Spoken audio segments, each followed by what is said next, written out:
The angel Gabriel was sent from God to a town of Galilee called Nazareth to a virgin betrothed to a man named Joseph.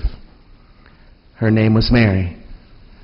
And coming to Mary, the angel said, "Hail, full of grace, the Lord is with you." What a beautiful encounter with divinity itself.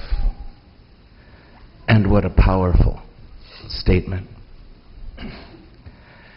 Had it been me, after the angel's greeting, I would have said, "And also with you."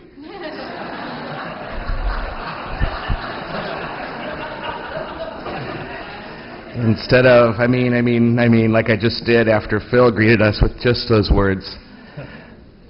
Instead of saying, "And with your spirit." In masses around the world now, the priests and the people exchange just that blessing of the angel to Mary. "The Lord be with you," the priest says to us, and we respond with gusto, "and with your spirit." And while we may be mixing it up some still with the changes this just 3 Sundays old now, the meaning, we dare not confuse. It's just that important. In that brief dialogue, we are exchanging a blessing, you and I. Each of us is conferring and receiving a blessing. Each of us is asking for the very thing we impart. And as the blessing is uttered, the speaker becomes a sort of a conduit of God's own presence. The words, a channel. It is a blessing that draws each of us into the mystery in its own way, reminding us of the unimaginable promise when God said, "Behold, I am with you always. I am with you always." It is an unambiguous reminder of what we already believe to be the case. We already believe that. Now you and I are remembering it. The blessing teaches us something of how to practice the presence of God in our lives. We hear it. We hear it at least 4 times every Mass.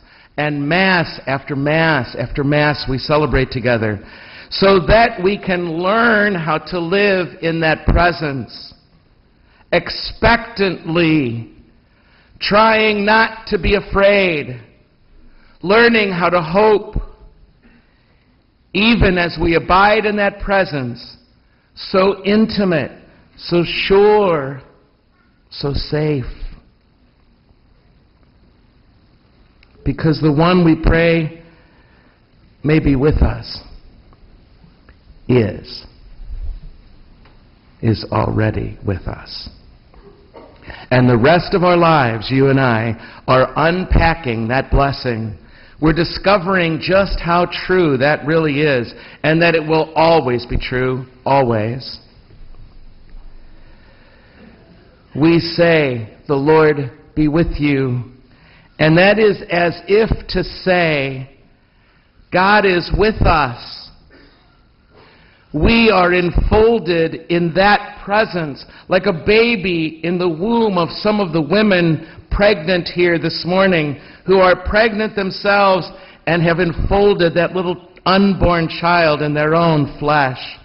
Or like a young man or woman is enfolded in the heart already of a woman awaiting a baby through adoption, enfolded already in her heart. You and I are enfolded, carried in that presence. It is as if to say, we don't have to do this all by ourselves. We don't have to be frozen in fear that we won't be able to do this. You are not alone.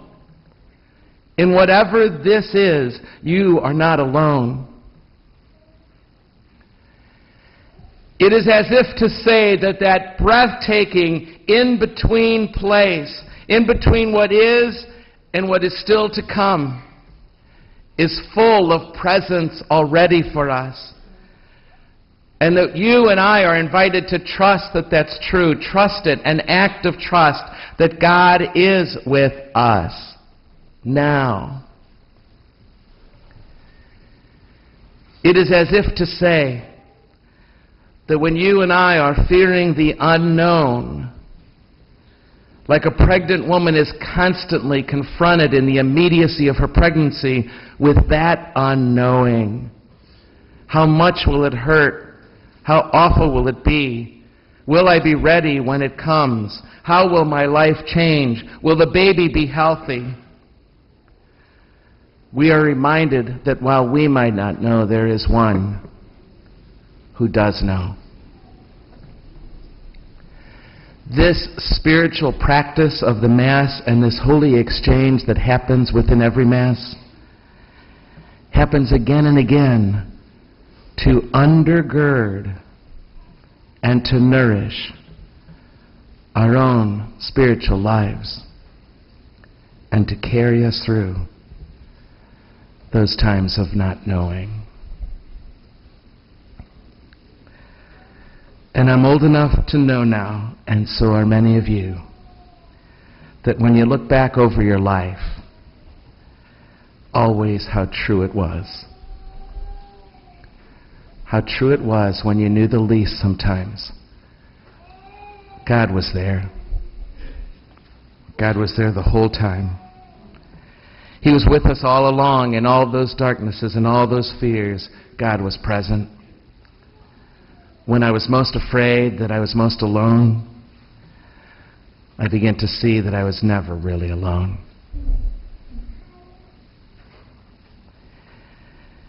During exam weeks, like most of our students are undergoing right now, when we're scared to death that we don't get this, that we're not ready for the exam, that we really need this grade to pull things off, when we get resentful that all the other universities are home already and we're still burning the midnight oil, it's a good time to remember that the Lord is with us. Like a pregnant woman wonders that the Lord will be with her all the way to the last labor pain and the last push of that baby through. And as a matter of fact, for all of us, in the very last of everything, even of life itself, the Lord will be with us. And that's true. Like all of us in life, when we just don't know how this is going to turn out, but the Lord will be with us. Nobody can promise you. Nobody can promise you that that baby will be healthy. Nobody can promise you that you're going to make it through that cancer. Nobody can promise you you're going to make it on that exam, that you're going to ace it. What we can promise each other is that the Lord will be with you. That was enough for Mary. It's all she needed to hear. It is enough for us. It is to remind us that we are not alone. And nothing of love is withheld during those times. Let me say that again. Nothing of love is withheld during those times.